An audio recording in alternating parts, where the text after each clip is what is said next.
On s'est déjà tous demandé, en regardant une montagne, une vallée ou même une simple falaise, quelle histoire se cache derrière. Eh bien, chaque paysage, c'est un peu comme un livre ouvert, mais écrit dans la pierre et le relief. Et la géologie, c'est justement la clé qui nous permet de déchiffrer ce langage fascinant. Alors comment on fait pour passer de simples spectateurs à véritables lecteurs de la Terre? La réponse, elle se trouve sur le terrain. C'est là que tout se passe, lors d'une activité qui est juste essentielle pour un géologue. La sortie géologique. C'est là que la véritable enquête commence. Voici notre feuille de route pour aujourd'hui. D'abord, on va voir le but d'une sortie géologique. Ensuite, on va s'équiper avec les bons outils, puis on apprendra à maîtriser le plus important d'entre eux, la carte topographique. Après ça, on ira chercher des indices sur le terrain, et enfin, on verra comment on reconstitue toute l'histoire. Commençons par la base. Une sortie géologique, ce n'est pas une simple randonnée. C'est une véritable exploration scientifique, une sorte de mission pour comprendre les forces qui ont sculpté le monde qui nous entoure en lisant les indices, directement dans le paysage. Et pour mener cette enquête, un bon géologue doit être super bien préparé. Comme dans n'importe quelle investigation scientifique en fait, avoir les bons outils, c'est la toute première étape vers la découverte. Alors, voyons ce qu'il y a dans ce fameux sac. Voilà l'équipement de base du géologue.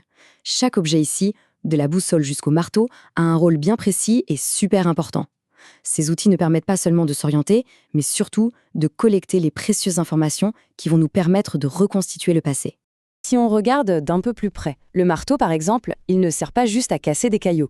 Il sert à révéler la roche fraîche, celle qui n'est pas altérée par la météo. La boussole, évidemment, elle est vitale pour s'orienter. Le carnet, lui, devient le journal de bord de l'enquête où chaque observation est notée. Loupe, appareil photo, sac à échantillons, tout est pensé pour qu'aucun indice ne soit perdu. Mais attention, parmi tous ces outils, il y en a un qui est le véritable pilier de l'expédition, celui qui guide chaque pas avant même d'être sur le terrain. C'est la carte topographique. Sans elle, le géologue est tout simplement aveugle. Allez, on entre dans le vif du sujet. Apprendre à lire cette carte, c'est un peu comme apprendre un nouveau langage. C'est vraiment la compétence qui transforme un enchevêtrement de lignes sur du papier en une vision claire en 3 dimensions du terrain. Alors, qu'est-ce que c'est exactement? En gros, une carte topographique, c'est un plan qui représente un paysage 3D sur une surface 2D.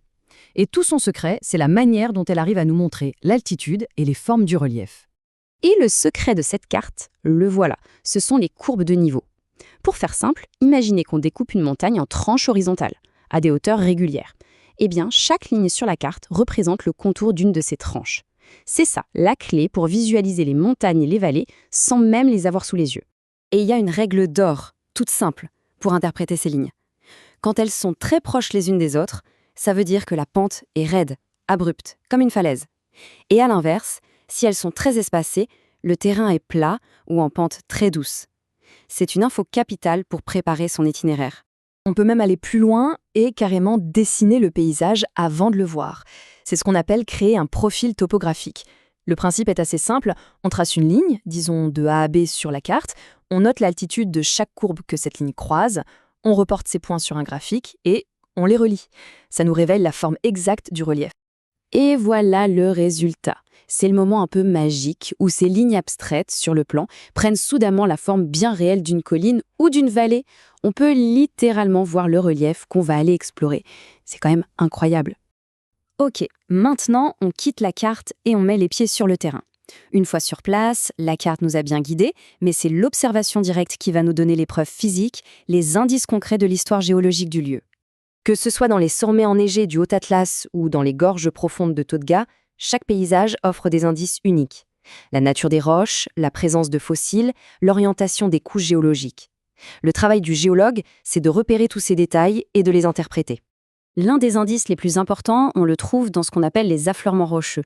C'est là où la roche est visible. On y voit souvent des couches superposées, qu'on appelle des strates. Chaque strate, c'est comme une page d'un livre d'histoire. Elle enregistre les conditions d'une époque passée. Et ce qui est fondamental, c'est que ces couches ne sont pas disposées au hasard. Non, elles suivent un ordre chronologique super précis. C'est ce qu'on appelle le principe de superposition. La couche la plus ancienne se trouve toujours en bas et la plus récente est au-dessus. Un peu comme une pile de journaux. Bien sûr, pour vraiment comprendre la nature de ces roches, on prélève des échantillons. Chaque échantillon est soigneusement étiqueté avec le lieu, la date, l'altitude. C'est une preuve physique qui sera ensuite analysée plus en détail en laboratoire. Mais il y a des analyses qu'on peut faire directement sur le terrain. Par exemple, un test tout bête. quelques gouttes d'acide sur une roche. Si ça fait des bulles, si ça pétille, eh bien c'est une roche calcaire. C'est une réaction chimique toute simple qui donne une information super précieuse et instantanément. Bon, on arrive à la dernière étape. On a lu la carte, on a exploré le terrain, on a collecté des données. Maintenant, il est temps de tout assembler pour construire une histoire qui tient la route. La synthèse, ça commence toujours par une vision d'ensemble. Il faut prendre du recul et commencer à relier les observations. Comment cette forme de vallée est liée à cet affleurement rocheux là-bas? Quel est le lien entre ce sommet et la plaine en contrebas? C'est la première étape pour assembler les pièces du puzzle. Ensuite, on zoome. C'est l'enquête détaillée. C'est là que tous nos outils entrent en jeu. La carte pour se localiser précisément, le marteau pour prélever un échantillon, la boussole pour mesurer l'orientation des couches, l'acide pour tester. Chaque donnée collectée est une nouvelle pièce du puzzle. Et enfin, le grand récit. En combinant toutes les données, le géologue peut enfin raconter l'histoire. Cette couche de calcaire avec des fossiles marins, elle prouve qu'un océan recouvrait la région il y a des millions d'années. Le plissement de ces couches, il indique la formation d'une chaîne de montagnes. Et cette vallée en forme de U, elle a été creusée par un ancien glacier. D'un coup, le paysage prend vie. Et voilà, maintenant, chaque sortie en nature peut devenir une exploration. Chaque colline, chaque rocher a une mémoire qui ne demande qu'à être lue. La question n'est donc plus de savoir s'il y a une histoire à découvrir, mais plutôt quelle est l'histoire qui se cache juste là, sous nos pieds.